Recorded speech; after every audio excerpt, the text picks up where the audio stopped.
तिळाच्या या वड्या दिसायला जितक्या छान दिसत आहेत, बघितल्या की खाव्याशा वाटत आहेत.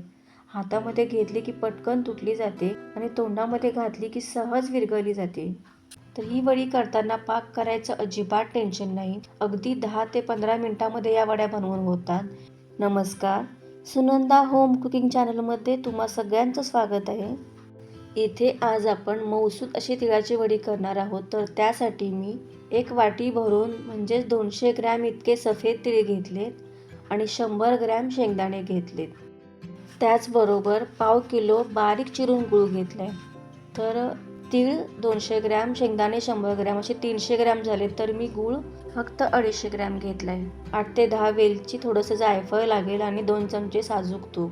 गॅसवर कढई गरम करत ठेवले. त्याच्यामध्ये शेंगदाणे पहिल्यांदा भाजून घेऊयात. तर शेंगदाणे लो फ्लेमवर आपल्याला भाजून घ्यायचे आहेत. अशी सालं सुटली की शेंगदाणे भाजले म्हणून समजायचे, करपवायचे नाहीत अजिबात. तर इथे बघा अशी सालं मस्त सुटली जात आहेत आणि सगळे शेंगदाणे मी सोलून ठेवते. पुन्हा त्याच कढईमध्ये तीळ भाजून घेते. तर तीळ भाजताना सुद्धा गॅसची फ्लेम अगदी लो ठेवलेली आहे. एकसारखे चमच्याने फिरवत राहायचं आहे म्हणजे ते करपले जात नाहीत. लो फ्लेमवर आपल्याला हे तीळ भाजून घ्यायचे आहेत. तडतडल्यासारखे झाले की मग ते काढायचे. इथे बघा थोडीशी साईजसुद्धा वाढली जाते, मस्त फुलले जातात. तीळसुद्धा छान भाजले गेले. ताटामध्ये साईडला काढून ठेवूयात. एका मिक्सरच्या भांड्यामध्ये मगाशी भाजून घेतलेले शेंगदाणे, भाजलेले थोडेसे तीळ बारीक करून घेते. याच्यामुळे वडीला छान बाइंडिंग येतं. त्याचबरोबर ताटाला थोडासा तुपाचा हात लावून ठेवते.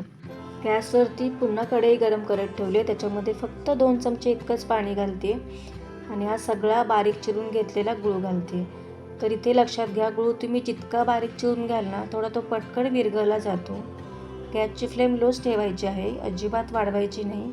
आणि हा लो फ्लेमवर आपल्याला एकसारखा ढवत राहायचा आहे. 3 ते 4 मिनिटांमध्ये गूळ पटकन विरघळला जातो. आता एक मोठी उकळी आली की त्याच्यामध्ये आपण 2 चमचे इतकं साजूक तूप घालणार आहोत. तर तूप घातल्यामुळे काय होतं, वडी मऊसूत होते, खायलाही छान लागते. गॅसची फ्लेम एकदम कमी केली मी आणि पटापट त्याच्यामध्ये तीळ घालून घेते. त्याचबरोबर आपण शेंगदाणे आणि तीळ बारीक केले ते सुद्धा घालून घेतले. याच्यामुळे वडीला बाइंडिंग छान येतं. बरे सगळं मिक्स करत असताना तुम्ही गॅस बंद ठेवला तरीही चालेल, पटापट मिक्स करून घ्यायचं. तर माझ्याकडून वेलची पावडर आणि जायफळ पावडर घालायची विसरले, ती पण पटापट घालून घेते.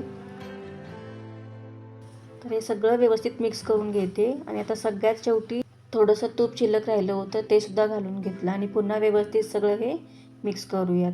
तर हे मात्र पटापट करायचं आहे. मिश्रण पूर्ण घट्ट झाले. आता गॅसची फ्लेम बंद करते आणि आता हे ताटामध्ये मिश्रण पसरवूयात. पण हे करताना मात्र थोडीशी घाई करायची. एकदा का मिश्रण थंड झालं तर ते घट्ट होऊन बसेल, वड्या कापल्या जाणार नाही. इथे माझ्याकडे आज स्पॅच्युला आहे, त्याने काय होतं पटपट पसरलं जातं आणि चिकटलंही जात नाही. थोडंसं वाटीला तूप लावून घेतलं ना ते त्यानेही पसरवता येतं. आणि आता सगळ्यात शेवटी थोडेसे भाजलेले तीळ याच्यावरती घालते.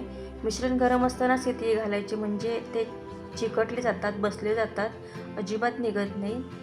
आणि आता अर्धा पाऊण तास तरी याला थंड व्हायला लागेल. अर्ध्या पाऊण तासानंतर आपण हे वड्या कापून घेऊयात.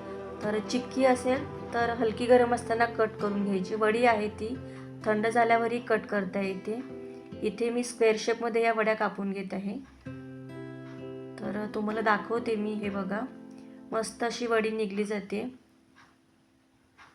अजिबात तुटत नाही की ताटाला चिकटतही नाही, अगदी सहज निघल्या जात आहेत. आणि जितक्या दिसत आहेत छान तितक्याच त्या खायलाही छान लागतात. तर तुम्ही बघितलं असेल, एक 15 ते 20 मिनटं खूप झाली. थंड व्हायलाच फक्त एक अर्धा पाऊण तास लागतो. तर तुम्हाला एक तोडून देखील दाखवते. अगदी पटकन तुटली जाते आणि खायला तर छान आहेतच. यासाठी जे काही साहित्य घेतलेलं आहे, ज्या काही टिप्स आहेत डिस्क्रिप्शन बॉक्समध्ये देत आहे, चेक करत चला. आणि माझ्या रेसिपी तुम्हाला आवडत असतील तुम्ही त्या नक्की करून बघत चला, लाईक देखील करत चला. थँक्यू.